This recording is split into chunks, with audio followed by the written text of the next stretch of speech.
This deal drops just days after the most furious diplomatic row in NATO's 77-year history, following President Trump's explosive comments claiming NATO allies stayed off the front lines in Afghanistan. The alliance is effectively paralyzed. World leaders aren't just angry, they are mobilizing. They aren't issuing a press release ban. They are executing a strategic ban. They are building a new economic circulatory system that bypasses Washington entirely. The narrative that NATO is broken isn't a prediction anymore. As of this morning, it is the operational reality. The United States is currently withdrawing from 66 international organizations. We have tariffs of 41% hitting our closest allies. And now the allies have hit back, not with war, but with ink. In this video, we are going deep. We will expose the exact terms of the EU-India deal signed today, the specific insults that caused the UK and Germany to turn their backs on the White House, and the terrifying economic reality of an isolated America in 2026. This is the story of how the West divorced the United States. To understand why Ursula von der Leyen and Narendra Modi are smiling in New Delhi today, we first have to understand why Keir Starmer and Boris Pistorius are seething in London and Berlin. The catalyst was not a policy paper, it was an insult. Last Thursday on Fox Business, President Trump made a claim that essentially rewrote the history of the war in Afghanistan. In a bid to justify his isolationist stance and his threats to leave NATO, he stated that America's allies, nations like the UK, Canada, Germany, and Poland, quote, stayed a little back, a little off the front lines, while American troops did the fighting. The diplomatic fallout was instantaneous and nuclear.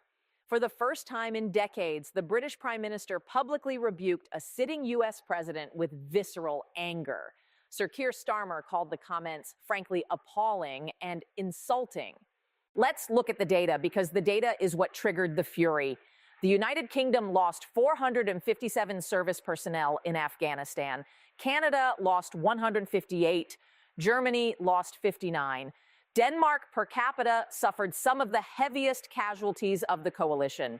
These weren't soldiers guarding the rear. They were in Helmand province. They were in Kandahar. They were dying in the same dust as American Marines. German Defense Minister Boris Pistorius didn't hold back. Breaking diplomatic protocol, he went on German public broadcaster ARD and demanded an apology. He said, "It is just not right, and it is disrespectful to talk about the dead of your allies in that way. To claim something else today is simply not true." This isn't just hurt feelings. This is the disintegration of trust. The Article 5 guarantee, the promise that an attack on one is an attack on all, relies entirely on the belief that the U.S. respects the sacrifice of its allies. When the President of the United States dismisses the blood spilled by British and German soldiers as staying back, he isn't just being rude, he is telling them that their alliance is worthless to him.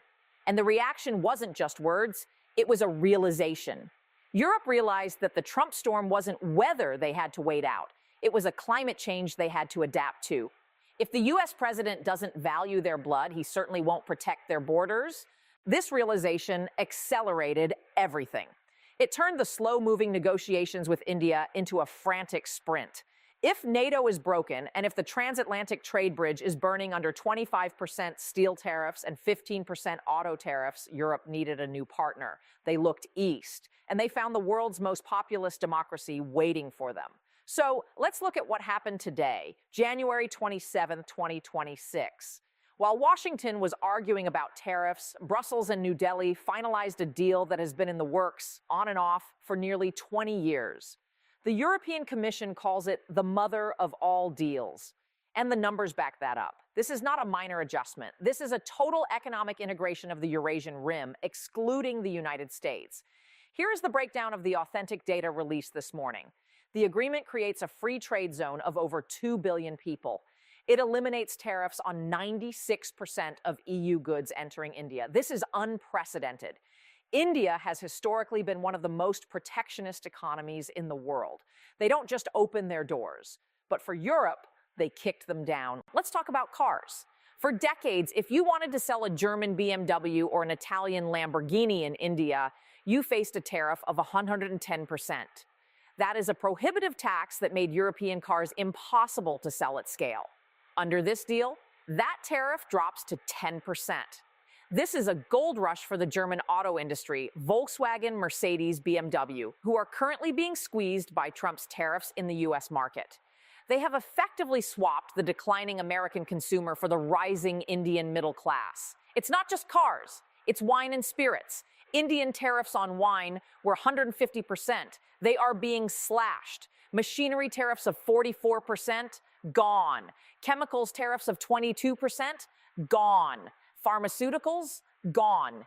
In return, India gets tariff-free access for 99% of its exports to the EU. Textiles, leather, jewelry, sectors that employ millions of Indians, now have a direct tax-free pipeline to Paris, Berlin, and Rome. The timing is not a coincidence. Just as Indian exporters are facing Trump's new reciprocal tariffs of 25% to 40%, the European door swings wide open. Just as European manufacturers face a 15% wall in the US, the Indian door swings wide open. This is a classic pincer movement. The two largest democracies in the world, by population and aggregate GDP, are hedging against the instability of the third. Ursula von der Leyen put it bluntly in New Delhi today. We have sent a signal to the world that rules-based cooperation still delivers great outcomes. That signal is directed at one man, Donald Trump. The message is simple. We do not need you to prosper. The title of this video mentions a ban. Now, legally, you cannot kick the United States out of NATO or the WTO easily. But in geopolitics, you don't need a legal eviction notice. You just need to change the locks. And that is what a soft ban is. A soft ban is when allies stop sharing intelligence because they don't trust your president. A soft ban is when trade routes are redrawn to bypass your ports. A soft ban is when the G7 summit becomes a G6+1, where the real decisions are made in the hallway before the American president arrives. We are seeing this happen in real time. While Europe integrates with India, the US is retreating into a bizarre isolation. President Trump has launched his Board of Peace, an alternative international forum that includes Vladimir Putin but excludes traditional Western allies. He has withdrawn the U.S. from 66 international organizations in the last year alone, citing globalist agendas. The result? The world is moving on.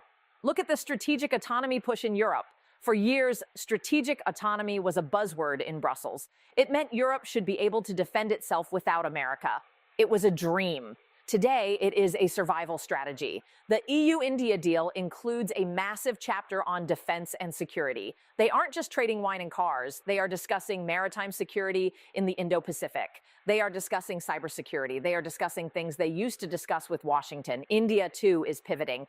India was a key member of the Quad, US, India, Japan, Australia, designed to counter China. But with the U.S. becoming unpredictable, imposing tariffs on Indian goods and threatening visas, India is diversifying. They are betting that a partnership with Europe is safer than a marriage with MAGA. So, what does this mean for you, the American viewer, or for the global economy? The isolation of the United States is not cost-free. In fact, it is incredibly expensive. President Trump believes that tariffs will force companies to return to the U.S. He calls it the Great Rebuilding. And to his credit, he did secure a massive $550 billion investment pledge from Japan in July 2025. But economists warn that these pledges are often paper tigers, promises that evaporate when the economic weather turns bad. The reality on the ground is inflation. When you put a 25% tariff on global imports, prices go up. But the bigger danger is market access. American farmers, soybean growers in Iowa, corn growers in Nebraska relied on export markets. When Europe and India sign a deal that eliminates tariffs between them, American farmers are left on the outside looking in. A French farmer can now sell wheat to India tax-free. An American farmer has to pay a tariff. Who do you think the Indian buyer will choose?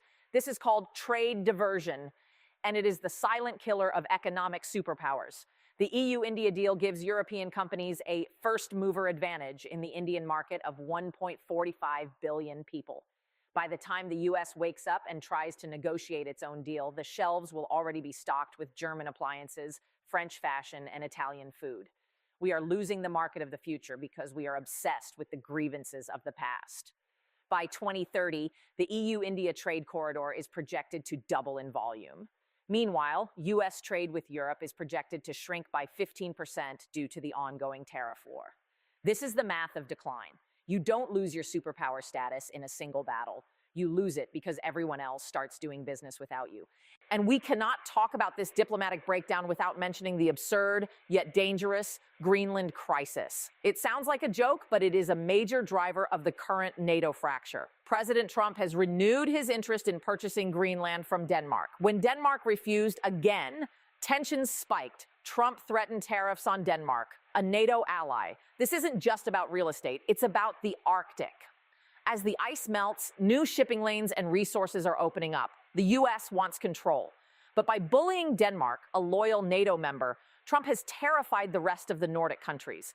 Sweden, Finland, and Norway are now looking at the US not as a protector, but as a predator.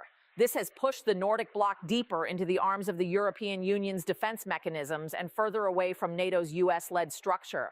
It is another brick in the wall of isolation. History will likely look back at January 2026 as the turning point, the moment when the rimland of Eurasia, Europe, and India decided to join hands and close the gate on the Atlantic power. Donald Trump promised to put America first, and in a way, he has succeeded. America is now alone, first in isolation, first in tariffs,